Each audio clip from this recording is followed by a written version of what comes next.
Welcome to the Scandinavian Mind podcast. I'm Conrad Olsen, founder and editor-in-chief of Scandinavian Mind. Today we are revisiting a talk from the Transformation Conference, a fashion tech event we hosted together with Juni Communication in Helsinki on May 31st, 2022. In the midst of the most transformative period that fashion has ever seen, we wanted to explore how Finland and Sweden could deepen their impact on the industry together. Today we are listening to a live interview I did with Alec Leach, journalist and author of the new book, The World is on Fire, but We're Still Buying Shoes. Alec talks about why he wrote this book, his 5 definitions of what fashion is, including escapism, status and belonging, why transparency is important, and the difference between compulsive and conscious consumption. The Transformation Conference is a 2-part event, and the second edition takes place in Stockholm on August 25th, 2022 during Nordic Fabric Fair. If you want to get an invite to that event, please make sure you subscribe to our newsletter. Visit scandinavianmind.com/newsletter. I'd like to thank Helsinki partners for making this possible.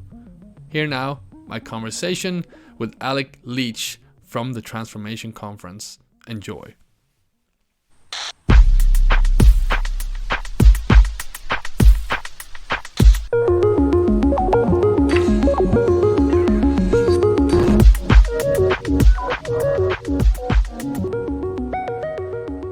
Right now I'm sitting here with Alec Leach, journalist and author of the new book, The World is on Fire, but We're Still Buying Shoes. This is a powerful little scripture that you are publishing yourself. I think first of all, a little bit of a round of applause to Alec to start the interview. Thanks. I ordered this online from your own website. We're going to talk about your self-publishing this. But Alec, you are an author. You previously worked as a fashion editor at Highsnobiety, and you are the founder of your new platform, Future Dust. Let's just get into it. Why did you want to write this book? I basically felt that after years and years of going to sustainability conferences, the elephant in the room was always consumption. And everybody knows that the reason the fashion industry is so destructive is because the clothes are produced at such a high volume, and that's why the pollution, the CO2, everything is so catastrophic. And as a former fashion editor, like I spent 5 years on the fashion team at Highsnobiety, I felt that I could have a pretty good insight into why we shop so much. And that to me seemed like a really important question to ask, because it's something that isn't really talked about as much in sustainability circles as I think it should be. I highly recommend this book, and what I really like about it is you have this kind of personal tone to it, and you enter this subject on a really sort of no-nonsense, grounded way.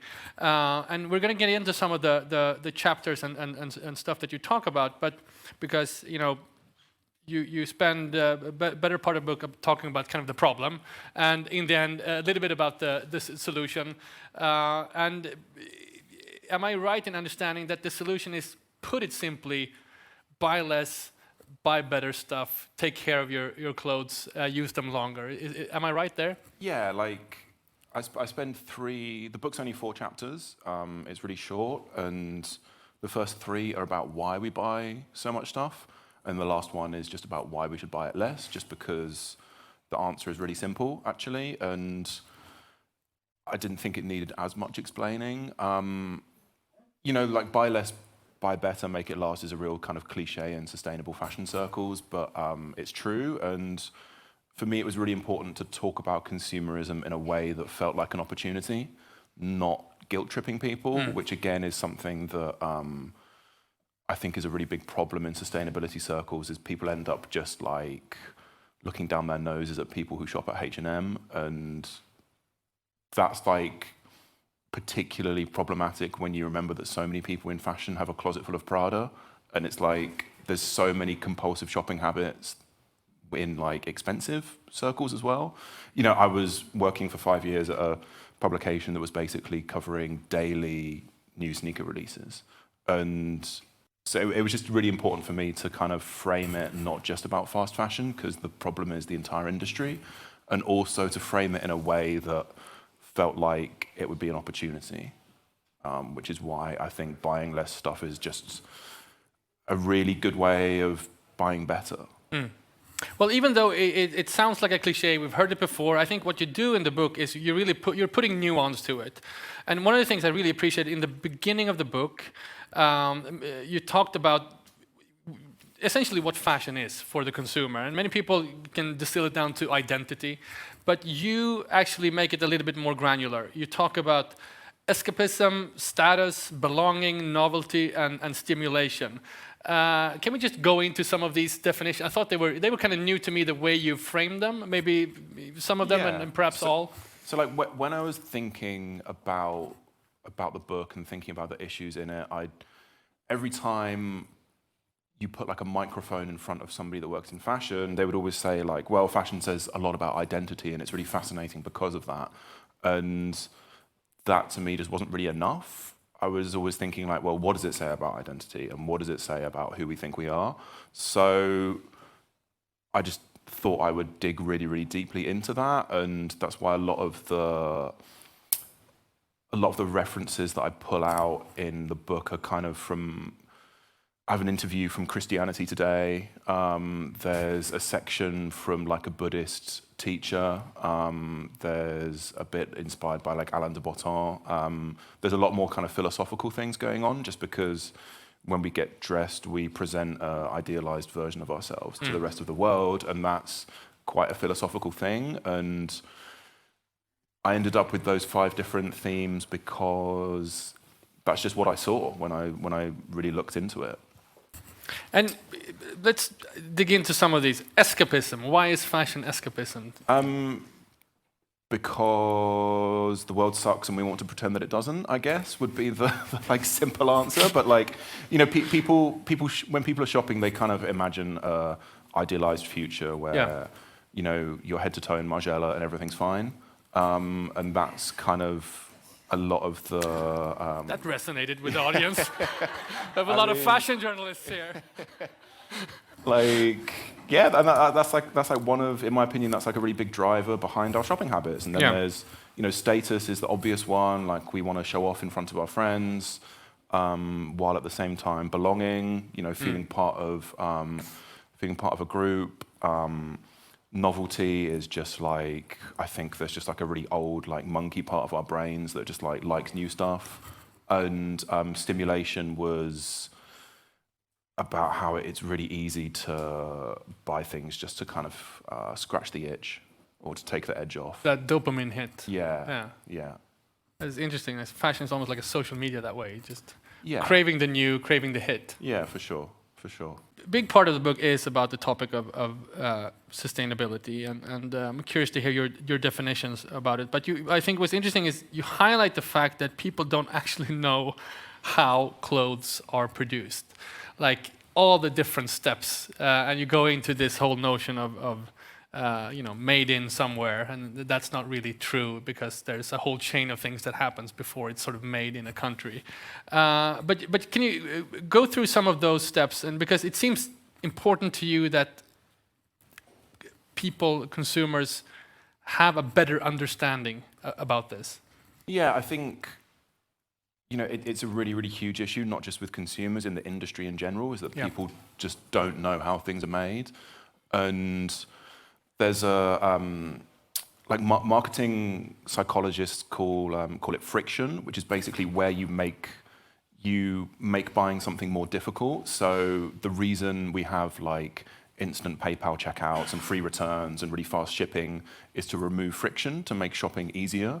And if you were to tell people exactly how clothes are made, that would introduce a lot of friction into the process, and people would just probably buy less stuff because they would realize just how messy the whole system is. And the reason I talk so much about how clothes are actually made is because it's just another way that we end up sleepwalking into buying more things. You know, for example, when you claim something is made in the USA or made in Italy, people assume that that means it's good. when really all it means is the very last step of a really huge industrial process happened in Italy or the USA.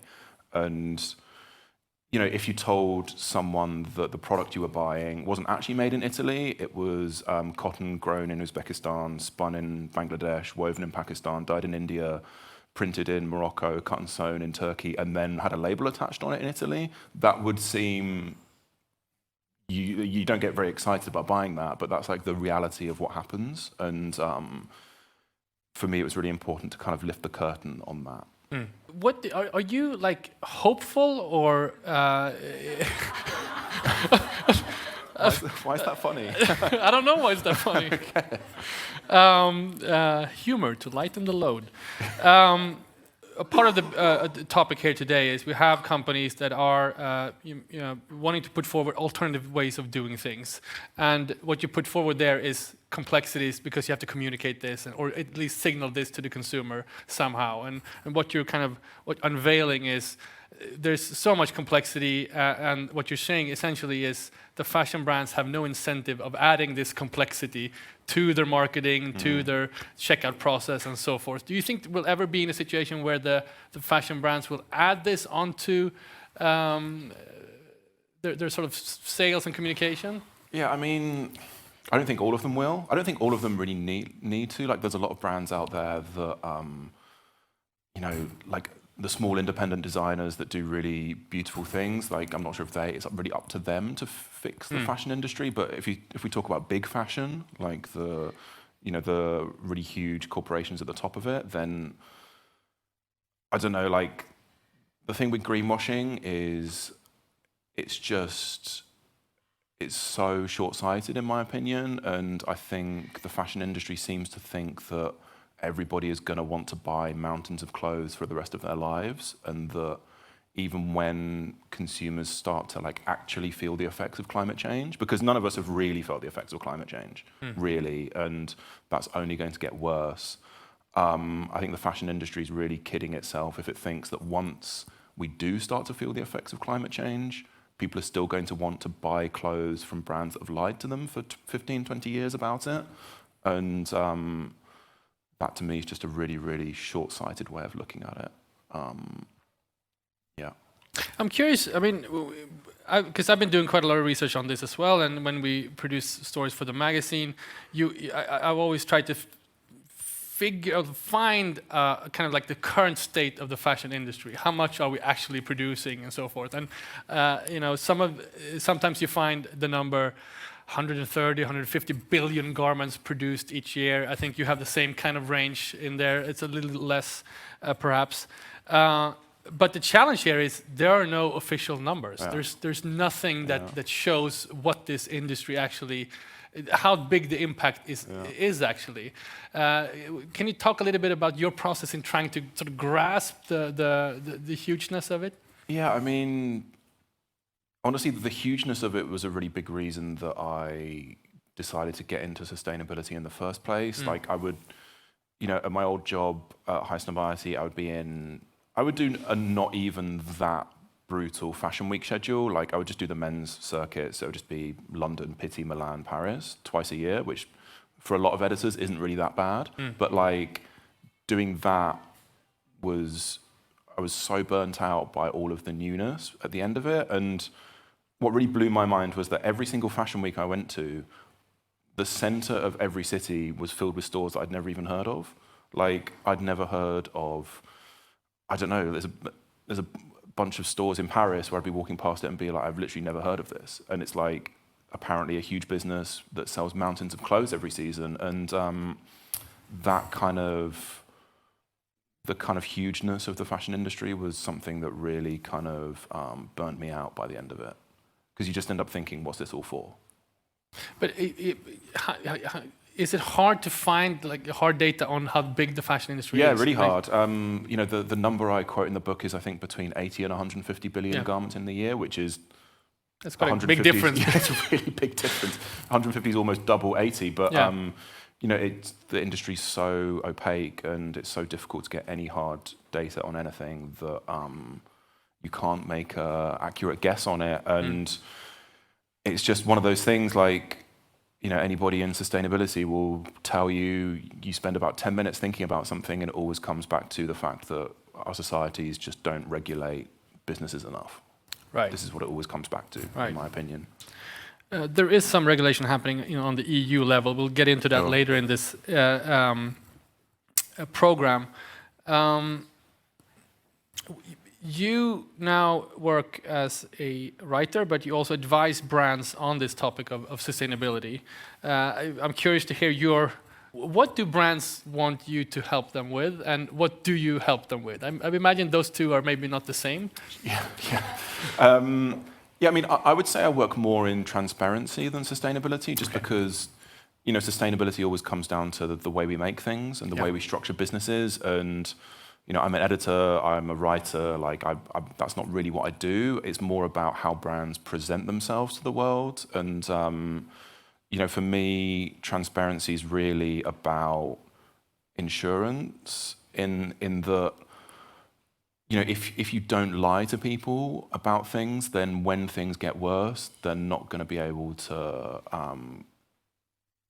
You're kind of safe in that regard. In that, like I said, the climate crisis is only going to get worse, and the brands that have lied about it for 10, 20 years, it's just gonna. Fashion could easily end up having its tobacco moment, or what we're seeing happening to the fossil fuel industry, where everybody just suddenly realizes that this is a completely unethical industry and we don't want to have anything to do with it. So in my eyes, transparency is really about brands thinking in the long term and realizing that lying to consumers is not a good way of guaranteeing a future for your company, essentially. And transparency only works when the brands are already doing something good in the first place. So obviously you can't work with everybody when you're thinking a bit like that, but yeah. There are a few spreads with sort of graphics, and you point out how much of emissions that comes from supply chain versus the life cycle of the product and so forth. Was there anything in amassing this research that surprised you in any way? I mean, I kind of knew most of it already, but I think the really important thing to take away from that part of the book is that the fashion industry's biggest impact is making new clothes. And so much of what you see in the sustainability space is really about obscuring that. So, the issue that people talk about all the time is plastic packaging that things come in. And this is tiny compared to the impact of producing fabric. Or people will say all the time, oh, it's really bad. When people talk about Fashion Week, it's really bad that we have all these editors flying over from all over the world, where this is not even 1% of the impact of the fashion industry. It's just that the supply chain is so hidden that we only really think about the things that we see, which is the packaging and the delivery and this kind of stuff. Well, that's actually a point you're making. I think that it's relevant to lift in this context because brands tend to highlight one thing from this complex supply chain, and they sort of dangle that as a symbol of their efforts, so to speak. Yeah, organic cotton's the best example of that, I think, where it's hey, we made this stuff out of organic cotton, therefore we're saving the planet. And it's all that means is there wasn't any pesticides used on the farm. It doesn't have anything to do with how that cotton was spun, woven, dyed, cut and sewn, printed, delivered. There's all of these impacts that are hidden from view, and you just go out there and say, well, it's organic cotton, therefore it's good. It's just a kind of embarrassing way of looking at it, actually. I think there's a lot of greenwashing out there that is just so cynical that it's kind of embarrassing to look at it. I once saw a really, really big brand, actually, the really big mid-level luxury brand, that claimed that when they were making their handbags, that because they used waste-saving cutting techniques, that was a zero waste initiative, when that's just what every single person working with leather does. It's ridiculous. The sort of thing that these brands try and do is just completely absurd, and they're essentially treating their consumers like idiots. And I just don't think that's a good way of talking to your consumers. The last part of the book is called The Way Out, which I thought was an interesting phrase. It's basically highlights, I guess, some of the solutions or how to tackle this. Why did you decide to call it the way out? I guess for me, when you care about what's happening to the planet and what's happening in the world, but you also care about physical things and material things, it's really easy to have this huge cognitive dissonance and to sort of swing between thinking like, well, everything's doomed, so I don't need to care about anything, to feeling like I need to give up everything and go and live in the forest. And whereas really for me the answer is just buy less stuff. Like just think about that when it comes to fashion. And that's a really simple way of looking at it, because I think the answer is actually that simple. And if you have that really simple answer, it can really easily feel like an opportunity, because it's like, okay, I can just buy stuff that I love instead of really compulsively chasing after trends, which I think is how a lot of people end up in this. You end up in this really dissatisfying cycle where you're constantly buying new things and constantly having to get rid of old things. And that just doesn't sound like a fun way to live your life, actually. And yeah, that's why it was so important to just frame it as a really, really simple way out. But that was a really personal anecdote or reflection, and you made that distinction between buying stuff that you love versus chasing the hype cycle or the next big thing and so forth. Sounds simple and reasonable, but it's, I think for many people it's kind of hard to establish that pattern in your life, so to speak. How have you done it? Yeah, I basically just forcibly removed myself from looking at new clothes for a while. I just stopped.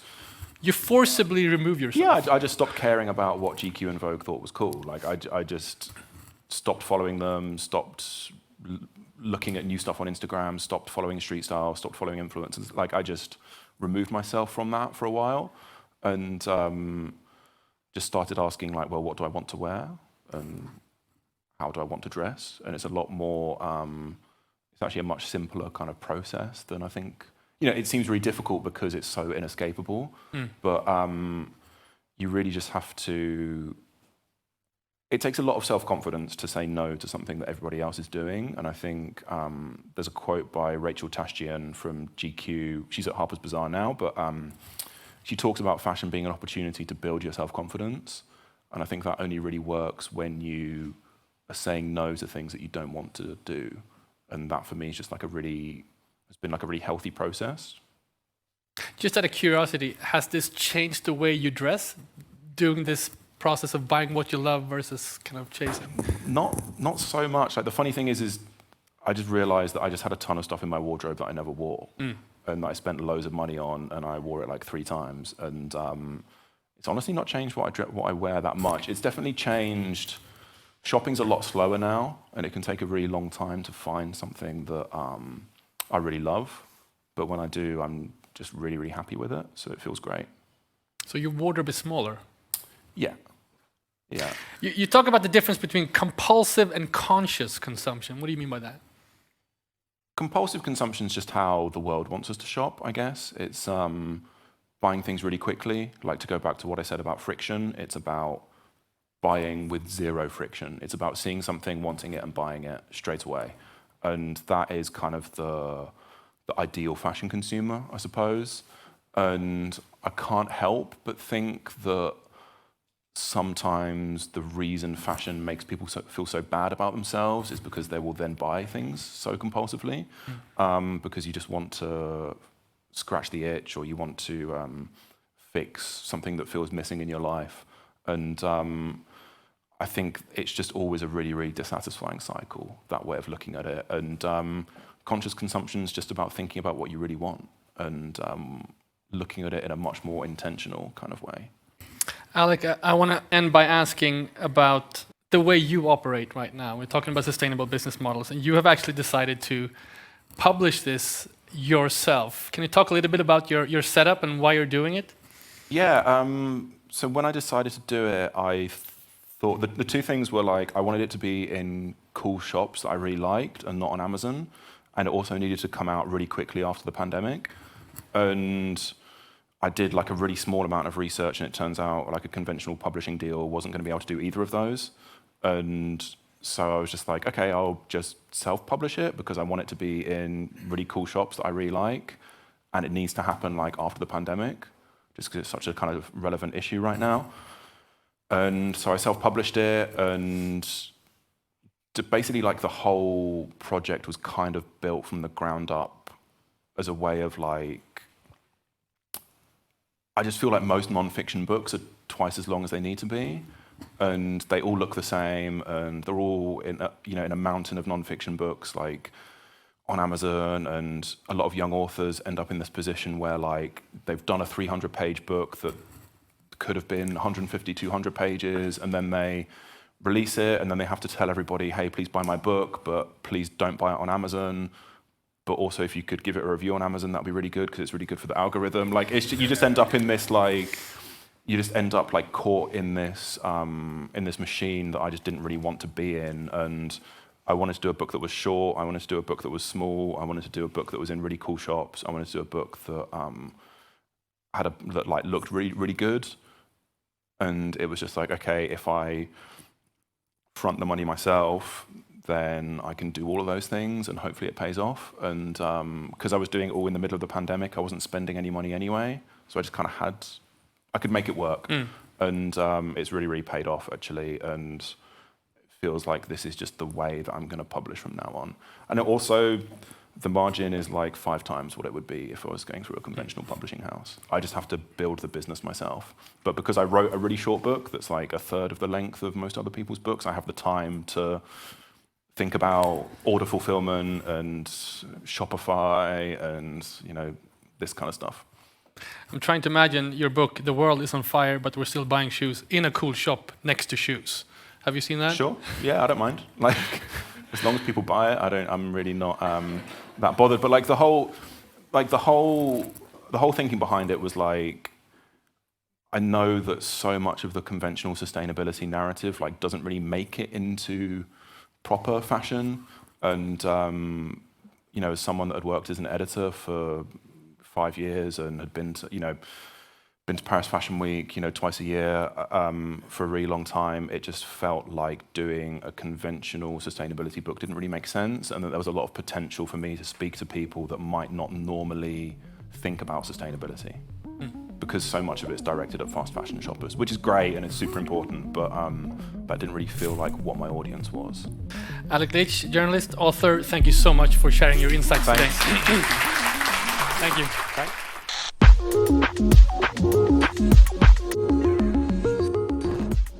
That was an outtake from the Transformation Conference in Helsinki in May of 2022. The Transformation Conference is a 2-part event, and the second edition takes place in Stockholm on August 25, 2022 during Nordic Fabric Fair. If you want to get an invite to that event, please make sure to subscribe to our newsletter. Visit scandinavianmind.com/newsletter. Until next time, goodbye.